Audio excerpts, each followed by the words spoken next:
नमस्कार, मैं हूं प्रेम कुमार। आप देख रहे हैं cup of news. Cup of news में आज हम चर्चा करने जा रहे हैं दुनिया के सबसे शक्तिशाली देश अमेरिका के प्रमुख डोनाल्ड ट्रंप की। डोनाल्ड ट्रंप को शांति दूत के रूप में पेश किए जाने की कोशिशों की। ये कोशिश तब शुरू हुई, उसकी पृष्ठभूमि ये रही कि जब इजराइल और यूएई के बीच में एक समझौता अगस्त के महीने में हुआ, तो इसे मध्य पूर्व में शांति का मार्ग प्रशस्त करने वाला एक बड़ी पहल के रूप में देखा गया। और इस पहल के लिए उन दोनों देशों को क्रेडिट देने के बजाय मध्यस्थता करने वाले डोनाल्ड ट्रंप को क्रेडिट दिया जा रहा है। दोनों देशों को आपत्ति भी नहीं है, और इस वजह से कि दोनों ही देशों के साथ अमेरिका के अच्छे संबंध रहे हैं, इस बात में हमें या आपको कोई आपत्ति नहीं हो सकती है कि किसी को नोबेल पुरस्कार दिया जाए या नहीं दिया जाए, या किसे नॉमिनेट किया जाए, किसे छोड़ दिया जाए। लेकिन चर्चा इसलिए हो रही है कि दुनिया में सारे युद्धों का जो कारण रहा है, जिसकी युद्ध में भूमिका रही है, जो खुलेआम दूसरे देशों में जाकर बमबारी करता है, किसी देश के सेनाध्यक्ष को मार डालता है, चाहे अफगानिस्तान से लेके इराक, ईरान, सीरिया, तमाम देशों में यह भूमिका हाल के वर्षों में स्पष्ट रूप से दिखी है। उस देश का प्रमुख आज शांति दूत के रूप में स्थापित होने की कोशिश कर रहा है। मेरी शुभकामना है, लेकिन शुभकामना दुनिया के शांति प्रिय लोगों के लिए नहीं है।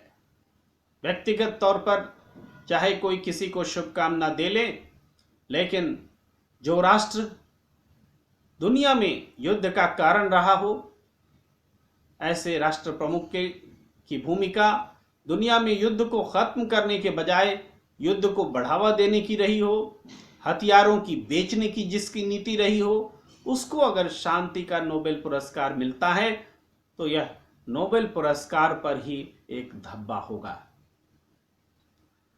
फिर भी मैं इस पृष्ठभूमि की बात करता हूं, फिर आगे भी इस चर्चा को आगे बढ़ाऊंगा कि महात्मा गांधी जैसे महापुरुष, जो शांति जिनके नाम से जुड़ी हुई है, जो शांति का पर्याय माने जाते हैं दुनिया भर में शांति के उनकी सोच को सराहा जाता है।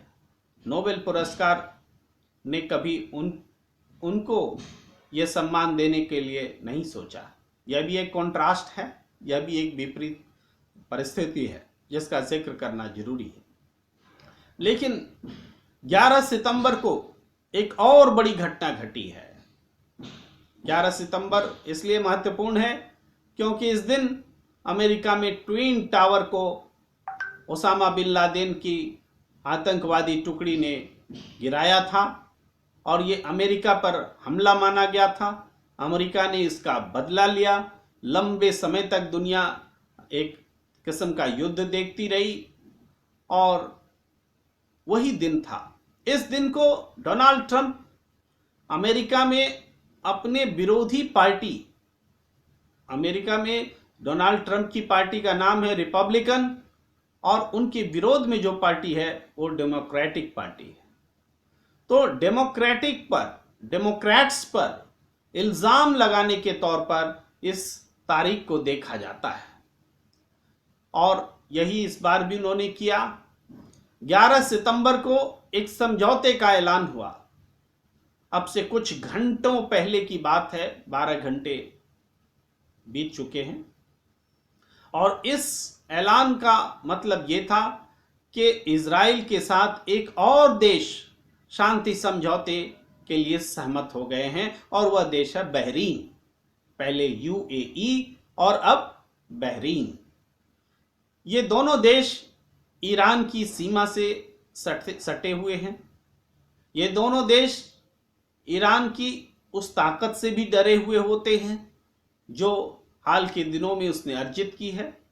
परमाणु शक्ति के रूप में वह स्थापित होने का प्रयास कर रहा है, लेकिन इसे रोकने के लिए, ईरान की ताकत को नियंत्रित करने के लिए अमेरिका दिन रात एक किए हुए है।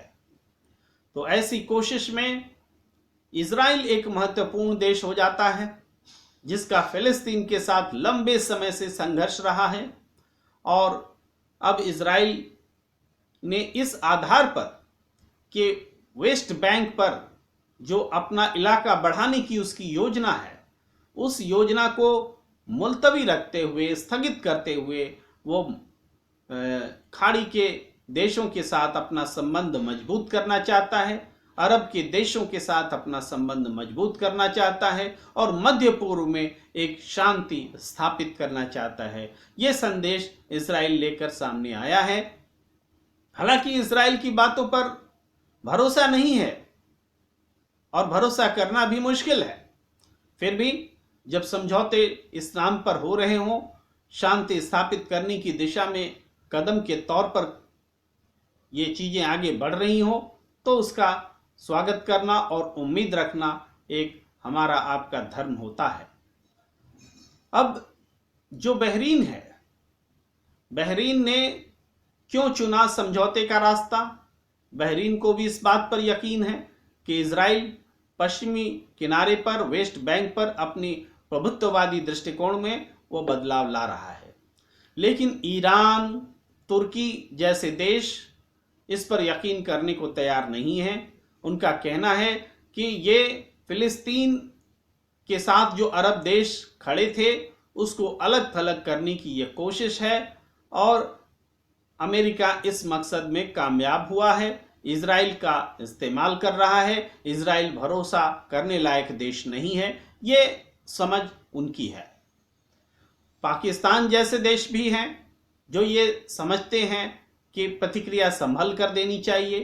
पाकिस्तान ने न विरोध किया है न समर्थन किया है और कुल मिलाकर के अच्छे की कामना की है। इसी तरीके से सबसे महत्वपूर्ण प्रतिक्रिया सऊदी अरब की मानी जाती है। सऊदी अरब चुप्पी लगाए बैठा है, वह अमेरिका के खिलाफ बोलना नहीं चाहता और साथ साथ जो पूरे मुस्लिम कंट्रीज हैं, अरब के देश हैं, उनको भी एकजुट रखना चाहता है, नाराज करना नहीं चाहता है। तो यानी एक तरह का द्वंद्व अरब देशों के बीच में मौजूद है कि फिलिस्तीन के मुद्दे पर जो वो एकजुट होकर के इजराइल के साथ संघर्ष करते रहे हैं, आज परिस्थिति जब बदल गई है तो क्या इजराइल के साथ सहयोग का अध्याय शुरू होना चाहिए?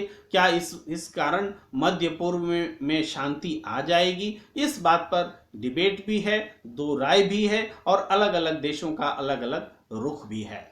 अब इन्हीं परिस्थितियों में, इसी पृष्ठभूमि में अमेरिका के डोनाल्ड ट्रंप ये मानते हैं, ये चाहते हैं और अपने देश में इस रूप में खुद को पेश कर रहे हैं कि उन्होंने वो काम कर दिखाया जो आज तक कभी किसी डेमोक्रेट ने नहीं किया। मैं आपको डोनाल्ड ट्रंप की प्रशंसा में जो बातें कही जा रही हैं, जो ट्वीट्स हुए हैं, उनमें से एक का जिक्र कर रहा हूं। वो ये है कि उसमें कहा गया, मध्य पूर्व में शांति जिम कार्टर ने सपना देखा, फेल हो गए। बिल क्लिंटन ने सपना देखा, अपनी पूरी ताकत लगा दी, फेल हो गए। बराक ओबामा ने ऐसी कोशिश में कईयों को नाराज कर दिया, असफल हो गए। डोनाल्ड ट्रंप ने यह काम कर दिखाया, वो वर्ल्ड हीरो है।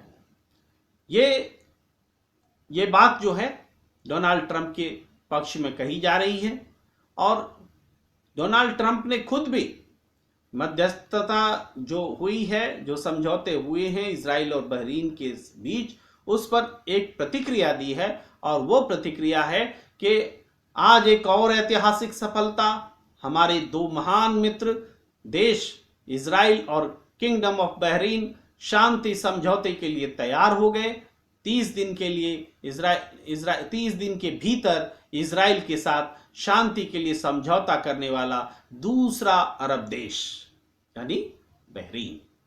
तो ये जो ट्वीट हुआ, तो इसके बाद जाहिर है कि एक अमेरिका की सियासत में एक श्रेय लेने की होड़ और ये कोशिश, ये दिखाना कि हम वर्ल्ड हीरो हैं, विश्व के नायक हैं, मध्य पूर्व में शांति का मार्ग प्रशस्त कर रहे हैं, ये डोनाल्ड ट्रंप ठीक चुनाव से पहले अपनी छवि लेकर जनता के बीच, वोटरों के बीच जा रहे हैं।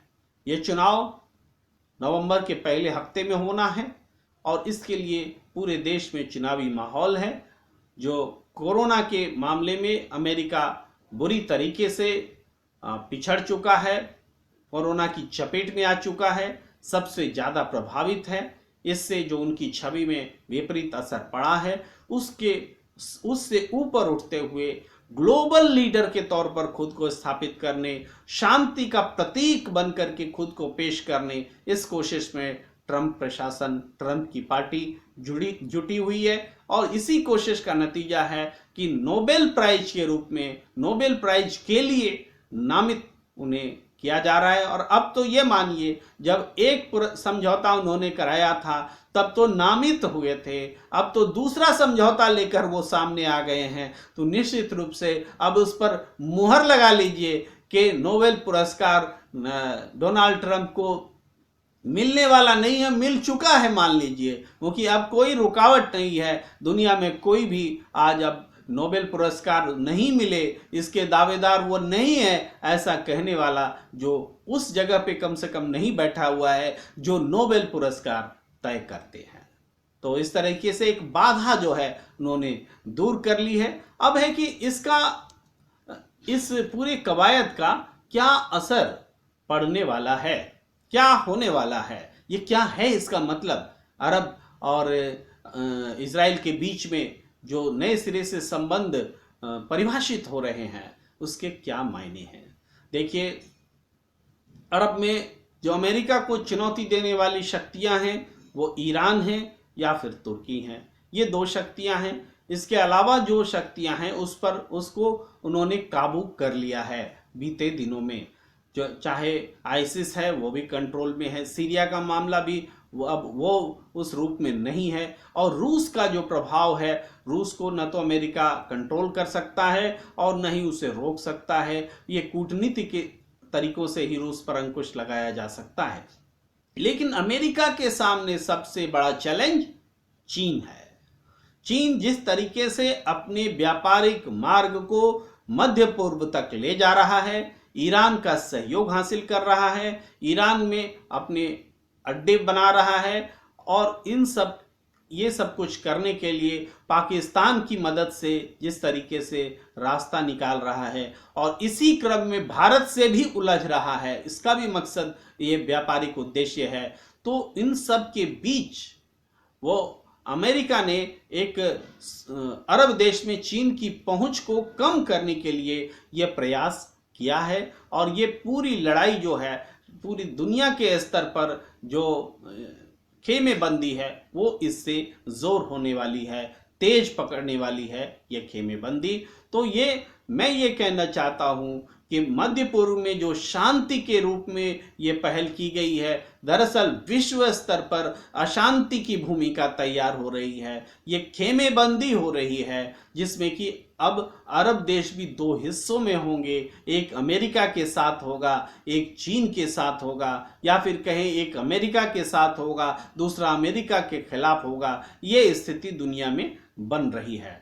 हमारी स्थिति, हमारे देश की स्थिति, भारत की स्थिति की जहाँ तक बात है, भारत ने इजराइल और फिलिस्तीन के बीच संबंध को लेकर के जो परंपरागत तरीका अपना रखा था फिलिस्तीन को समर्थन देने का, उससे अब भारत पीछे हटा है, अपनी नीतियों को वह पुनर्मूल्यांकन कर रहा है। और अब जब अरब देशों में भी दो हिस्से हो गए हैं तो भारत के लिए यह बहुत आसान है कि वह इजराइल के साथ खड़े हों, अमेरिका के साथ खड़े हों, जो कि ऐसा करने पर नाटो देशों का समर्थन भारत को मिल जाता है। और चूंकि भारत ने अपना स्टांस, अपनी विदेश नीति पहले ही बदल ली है और भारत ने यह तय किया है कि अमेरिका के साथ रहना है, तो इस वजह से इस स्टैंड से अलग हटने का भी कोई सवाल उठता नहीं है। ये भारत का स्टैंड है। लेकिन जिस तरीके से डोनाल्ड ट्रंप नोबेल पुरस्कार को जुटाने के लिए एक प्रयास करते दिख रहे हैं।